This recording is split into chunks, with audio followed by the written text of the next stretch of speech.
Students, welcome to my class. Today's chapter is chapter number 2, living organisms, and today we will discuss about respiration in plants and humans. Respiration in plants. Green plants breathe through stomata present on the lower side of the leaves. सबज पौधे पत्तों की निचली तरफ मौजूद stomata के जरिए सांस लेते हैं। यानी कि पौधों में गैसों का तबादला कैसे होता है कि पत्तों के निचली तरफ मौजूद होते हैं स्टोमेटा यानी लोअर एपिडर्मिस में, जिनके ज़रिए हवा पत्तों में दाखिल होती है और पत्तों से बाहर आती है। रेस्पिरेशन इन ह्यूमंस, इंसानों में respiration is the process by which food is oxidised in the body cells to produce energy. Respiration वो अमल है जिसके दौरान जिस्मानी सेल्स में एनर्जी पैदा करने के लिए खुराक की ऑक्सीडेशन की जाती है। Oxygen is taken into the body from the air and carbon dioxide is given out. इस दौरान हवा से ऑक्सीजन जिस्म में दाखिल होती है और कार्बन डाइऑक्साइड को बाहर निकाला जाता है। Respiration in humans occur through respiratory system. इंसानों में रेस्पिरेशन रेस्पिरेटरी सिस्टम के जरिए होती है। Respiratory system is composed of the nose, windpipe or trachea, bronchi, bronchioles and air sacs or alveoli। इंसान में रेस्पिरेटरी सिस्टम नाक, विंड पाइप यानी कि ट्रैकिया, ब्रोंकाई, ब्रोंक्योल्स और एयर सैक्स यानी एल्वेलाई पर मुश्तमिल है।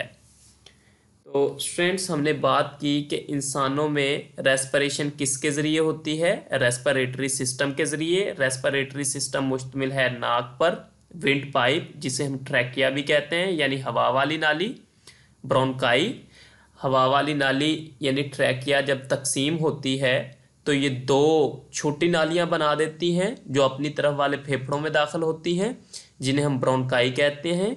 ब्रोंकाई मज़ीद आगे तकसीम होती हैं मज़ीद छोटी नालियों में, जिन्हें हम ब्रोंक्योल्स कहते हैं, और उससे आगे उनका इख्तिताम छोटी छोटी हवाई थैलियों पर होता है जिन्हें हम एल्वुलाई कहते हैं। तो इंसान में रेस्पिरेशन रेस्पिरेटरी सिस्टम के ज़रिए होती है। रेस्पिरेशन से मुराद क्या है?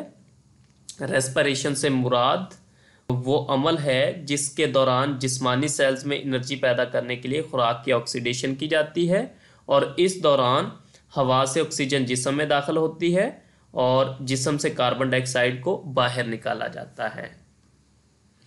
नेक्स्ट डायग्राम है एक। तो स्टूडेंट्स, हमने आज बात की है रेस्पिरेटरी सिस्टम के मुतल्लक। यहाँ पे ये आपको नोज़ नज़र आ रही है, नेज़ल कैविटी।